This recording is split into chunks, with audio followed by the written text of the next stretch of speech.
काय नेमके आरोप आहेत आणि हा वाद आता पुढे सुद्धा असाच सुरू राहणार का मनसे विरुद्ध अमोल मिटकर? पहिली गोष्ट, अमोल मिटकरांनी त्यांची अवकात न ओळखता महाराष्ट्र नवनिर्माण सेनेचे अध्यक्ष राजसाहेब ठाकरे यांच्यावरती काही आरोप केले होते. त्यांच्याकडे त्याचे पुरावे नाहीत, पण आम्ही जेव्हा अमोल मिटकरींना घासलेट चोर बोलतो त्यावेळी आम्ही त्याचे पुरावे हातात घेतो आणि मगच त्यांना घासलेट चोर बोलतो. आणि याच्या पुढे उभा महाराष्ट्र अमोल मिटकरींना घासलेट चोर म्हणूनच ओळखणार.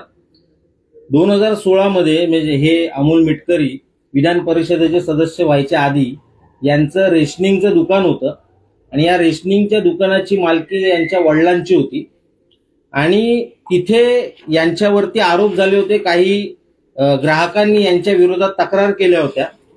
त्या तक्रारीनुसार त्यांच्या त्या घासलेटच्या दुकानावरती, रेशनिंगच्या दुकानावर कारवाई करण्यात आली आणि त्याच्यात त्यांच्यावर जो ठपका ठेवण्यात आला तो अत्यंत महत्वाचा आहे. या संदर्भात त्यांच्या विरोधात गुन्ह्याची सुद्धा नोंद झाली होती. त्याची FIR क्रमांक आहे 3006 दिनांक 23/2/2016 ची FIR आहे. या माणसाच्या विरोधात, याच्या वडिलांच्या विरोधात FIR झाली होती. अशा माणसाला माननीय अजितदादा पवार यांनी विधान परिषदेचं आमदारकी दिली होती. खरी तर महाराष्ट्राची अपेक्षा असते विधान परिषदेमध्ये अशी माणसं जातील जे विचारवंत असतील. तर माननीय अजितदादा पवारांनी महाराष्ट्राला एक असा आमदार दिला की जो घासलेट चोर आहे. याच्या संदर्भात त्यांचं लायसन्स हे शासनाने रद्द केलं होतं आणि त्याच्यावरती त्यांनी जे आरोप ठेवलेले आहेत हे आरोप अत्यंत गंभीर होते.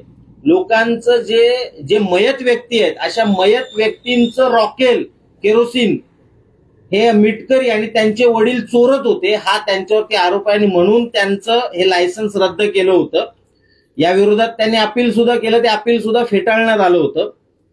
आता खरं तर ज्या मिटकरींनी आमचा बाप काढला होता, माझं त्या मिटकरींना आव्हान आहे, आता तुमच्या हातावरती लिहून घ्या, मेरा बाप घासलेट चोर आहे. आणि संपूर्ण महाराष्ट्राने आता हे जाणून घ्यावे हा घासलेट चोर माणूस आहे आणि हा त्याचा पुरावा आहे. हे जर खोटं असेल तर मिटकरींनी तसं आवाहन करावं. आता यांच्यावर आरोप काय होते मिटकरींवरती?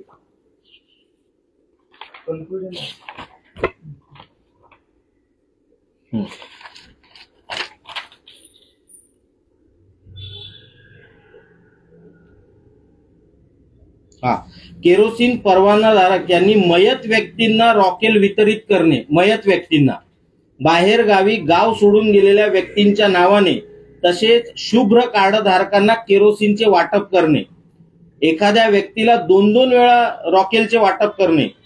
पोलीस विभागाने रॉकेल जप्त केलेले आहे त्यांचं, म्हणजे त्यावेळी जे रॉकेल यांनी साठा केला होता तो पोलीस विभागाने जप्त केलेला आहे.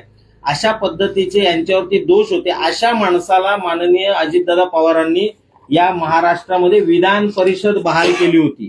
त्यामुळे यापुढे अमोल मिटकरी हे महाराष्ट्रामध्ये घासलेट चोर म्हणूनच ओळखले जातील. आता हे एक प्रकरण झालं. आमच्याकडे यांच्या अनेक प्रकरणांच्या फाईल्स आहेत. आज तुम्हाला सर्व प्रकरणं सांगणार नाहीये. ज्याबद्दल सतत विचारणं होते ते हयात हॉटेल प्रकरण हे तुमच्यासाठी आम्ही शेवटला ठेवलेलं आहे. त्यामुळे आज काय हे संपत नाही. आता दुसरं अत्यंत गंभीर प्रकरण जे आहे की ज्याच्याबद्दल हे बोलतात ना सुपारी बहादर, सुपारी सम्राट, हे स्वतः यांची लायकी काय हे आज आम्ही तुम्हाला दाखवतोय. अकोल्यामध्ये एक जिल्हा दुय्यम निबंधक आहे ज्यांच्यावरती 2 वेळा अँटी करप्शनची धाड पडली. त्यांचं नाव आहे डॉक्टर प्रवीण लोखंडे. पहिली धाड पडली ते प्रोबेशन मध्ये असतानाच. म्हणजे खरं तर अशा व्यक्तीला नंतर नियुक्तीच द्यायला नको होती. 3 ते 3.5 वर्ष हा प्रवीण लोखंडे हा निलंबित होता. त्याच्यानंतर त्याला सेवेत घेतलं गेलं. हा पुन्हा ज्यावेळी सेवेमध्ये आला, अकोल्यामध्ये हा आला, याच्यावरती पुन्हा एकदा अँटी करप्शनची धाड पडली. हा 60 दिवस जेलमध्ये होता. अशा माणसाची नियुक्ती पुन्हा अकोल्यामध्ये व्हावी म्हणून या अमोल मिटकरीने त्यावेळेचे जे मंत्री होते दिलीप वळसे पाटील यांना पत्र दिलंय आणि जे पत्र याने दिलंय त्या पत्रामध्ये प्रवीण लोखंडे बद्दल जी माहिती दिली ती अत्यंत खोटी माहिती दिलेली आहे. इतका खोटारडा माणूस माननीय अजितदादा पवारांनी महाराष्ट्रामध्ये विधान परिषदेवरती पाठवलेला आहे. या संदर्भातले सगळे पेपर्स आमच्याकडे आहेत. हा जो डॉक्टर प्रवीण लोखंडे आहे याची चौकशी झाली होती. कमिशनर जे आयुक्त असतात, सहकार आयुक्त, यांनी चौकशी केली. यांनी पुन्हा मंत्र्यांना जो रिपोर्ट दिलाय त्याच्यामध्ये ह्या सगळ्या गोष्टी लपवलेल्या आहेत. त्याच्यामध्ये जे गेडर म्हणून गेडरांची नियुक्ती करणं वगैरे असलं लिहिलेलं, म्हणजे अमोल मिटकरांच्या पत्रात लिहिलंय की प्रवीण लोखंडेंनी गेडरची नियुक्ती केली. मुळात कोणत्याही उपनिबंधकाला गेडरच्या नियुक्तीचे अधिकारच नाहीये. जर ते अधिकारच नाहीये तर त्याने नियुक्ती केलीच कशी, हे एक उदाहरण झालं. अशा अनेक गोष्टी अमोल मिटकरींनी डॉक्टर प्रवीण लोखंडे बद्दल लिहिलेल्या आहेत ज्या अत्यंत खोट्या आहेत. अशा खोट्या गोष्टीवरती पुन्हा त्याची नियुक्ती केली. खरं तर अँटी करप्शनच्या नियमाप्रमाणे एखाद्या माणसावरती अँटी करप्शनचे जर गुन्हा नोंदवलेला असेल तर त्याची पुन्हा त्याच जागी किंवा जिथे लोकांशी त्याचा संपर्क येईल अशा जागी त्याची नियुक्ती करायची नसते. परंतु याच्या नियुक्तीसाठी अमोल मिटकरींनी दिलीप वळसे पाटलांना पत्र दिलं. त्याच्यामध्ये खोटे मुद्दे टाकण्यात आले, प्रवीण लोखंडे बद्दल खोट्या गोष्टी सांगण्यात आल्या आणि पुन्हा त्याला त्याच जागी नियुक्त करण्यात आला. आता त्याचा परिणाम असा झालेला आहे की ज्यांनी ही तक्रार केलेली आहे ते लोकायुक्तांकडे गेलेले आहेत. प्रवीण लोखंडे पुन्हा त्याच जागी आल्यामुळे आता त्याच्या विरोधातले जेवढे पुरावे आहेत ते एक एक पुरावे तो नष्ट करत चाललेला आहे. हे प्रकरण खरं तर त्यावेळेच्या सरकारकडे आलं होतं, परंतु त्यावेळी आणि याच्या विरोधात चौकशी सुद्धा सुरू झाली होती. परंतु त्याच्यानंतर भाजप आणि राष्ट्रवादी यांची युती झाल्यामुळे पुन्हा हे सगळं प्रकरण थंड्या बस्त्यामध्ये गेलेलं आहे.